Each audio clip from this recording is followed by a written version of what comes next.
Nasa linya po natin si Police Colonel Jean Fajardo, ang tagapagsalita ng Philippine National Police. Good morning, Colonel Fajardo, ma'am. Magandang umaga po, Ma'am Tuesday, at sa lahat po ng taga-subaybay sa inyong programa, magandang umaga po. Yes, ma'am.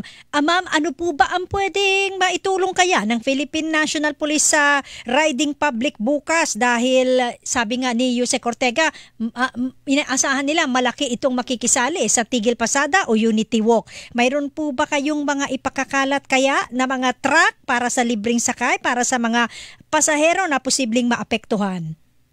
Yes, ma'am. Maliban po sa regular security coverage po natin sa gagawin po nga pong Unity Walk bukas po ay maglalabas din po tayo ng ating mga mobile patrol and other mobility assets kung sakasakali pong kinakailangan. Bagamat nagsabi naman po ang LTFRB at MMDA na magpo-provide din po sila ng libreng sakay on the part of the PNP po habang nagpapatrol po ang ating mga pulis sa lansangan at matitsyempohan po ng ating mga kababayan na mga may stranded ay pwede po nila itong parahin at bibigyan po sila ng assistance at dadalhin po sila sa kanilang mga destination po, at least pinakamalapit sa kanilang destination po. Ayun. Mayroon po bang utos itong si PNP Chief General Romel Marbil na dagdag puwersang ipalalabas ng mga pulis? Parang augmentation po ba para asistehan yung mga ma-stranded na pasahero? Kasi baka, alam niyo yung pagkaganitong sabi natin malakihan na mga tigil pasada, baka magkaagawan sa pagsakay yung mga pasahero. O kaya naman ay mismong mga hanay ng mga tsuper magkaroon ng panghaharang sa kapwa nila driver para mapigilang mamasada. Ito po yung pinapakiusap natin na Ma'am Tuesday doon sa mga magsasagawa po ng Unity Walk bukas na wag naman po sanang iharas yung mga kapwa tsuper nila na magdidesisyon po na hindi po lumahok at mamamasada lamang po dahil kahit paano ay gusto po nilang kumita ay wag naman, pagkakataon po nila ito para magpahayag po ng kanilang mga damdamin at nire-respeto po natin yan. But sana nga po ay hindi nga po magkaroon ng tension bukas at yan po yung iniiwasan po natin. Kaya bukas, mamayang gabi pa lamang, Mang Tuesday, ay maglalagay na po tayo ng ating mga border control at checkpoints para masiguro po na magiging maayos po at mapayapa po yung gagawin po nilang mga kilos protesta po. Opo. Mayroon po ba kayong inaasahan na ibang transport groups na manggagaling sa labas ng Metro Manila na posibleng pumasok dito sa Kamaynilaan para lumahok dito sa kanilang Unity March? Ang inaasahan po natin na Ma'am Tuesday ay makikilahok din po yung mga transport groups coming from Region 1, Region 3, and Calabang Zone. And in fact, from Region 5, ay may mga reports po tayo na receive.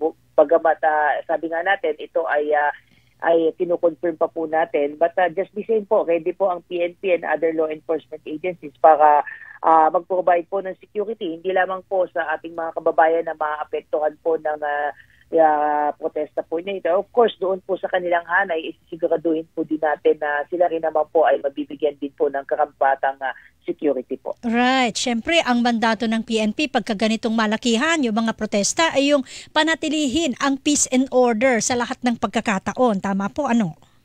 Tama po, ma'am. Yan naman po yung ating objective tuwing may mga ganitong mga aktibidad po sa kanilang hanay po. At yun naman po yung ating pakiusap.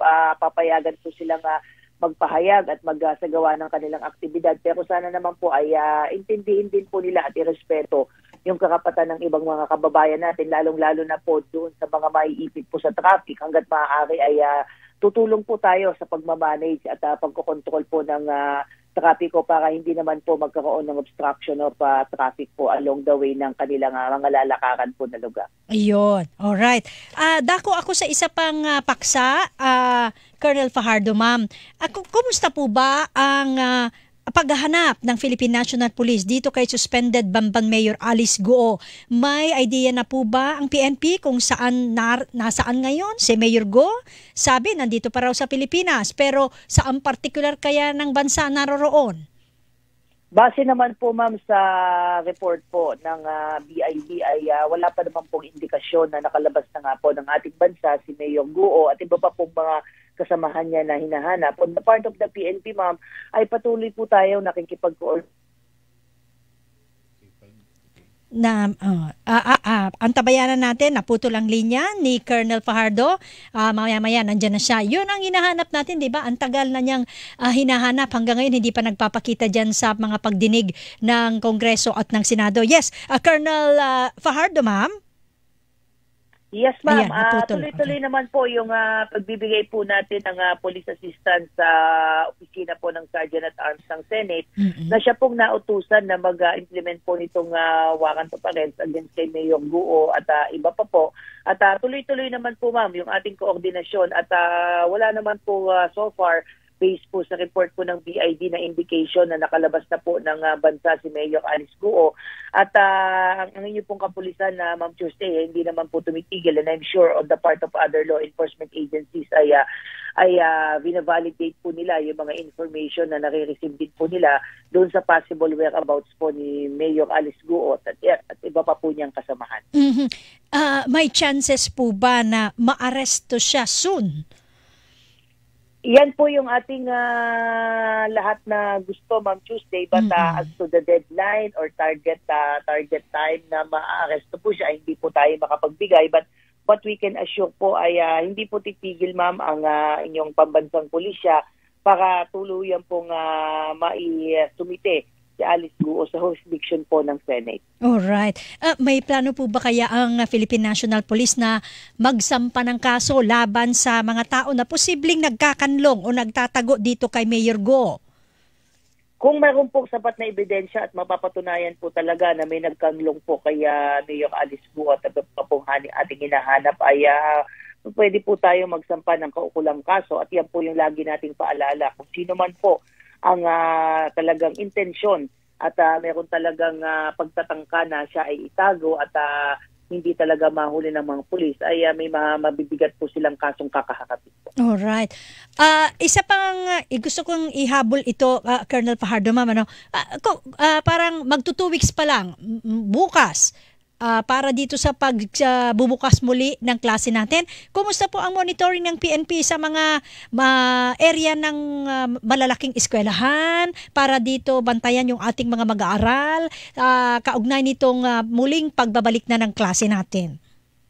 Tuloy-tuloy po, ma'am, yung ating security coverage para nga po dito sa ating Oplan Balik Eskwela. At yan po yung utos ng ating Chief PNP, si General Romel Marbil, na hindi lamang sa opening ng klase talaga masustain yung ating police visibility. Right. Lalong-lalo na po doon sa mga paligid ng eskwelahan. Kaya naglagay po tayo dyan ng ating mga police assistance desk. At last week po, na opening of classes, ay wala naman po tayong na-monitor na anumang seryosong banta. Wala rin naman po tayong naitala na any major incident that would disrupt po yung opening and na mga klase. Kaya tuloy-tuloy po, ma'am, yung ating pagbabantay para masiguro po yung kaligtasan ng ating mga estudyante, yung mga guro, at siyempre para na rin po sa kapanatagan ng loob ng mga magulang para po sa kanilang mga anak. Opo. Itong sinasabi po ninyong police assistance desk sa mga eskwelahan o at least malapit sa eskwelahan, magtutuloy po ba yan o may hangganan lang po kung hanggang yung mga pulis natin na magbabantay dyan? Colonel? Hello, Colonel? Nawala. Saglit Isa pa. One more time. Last naman na.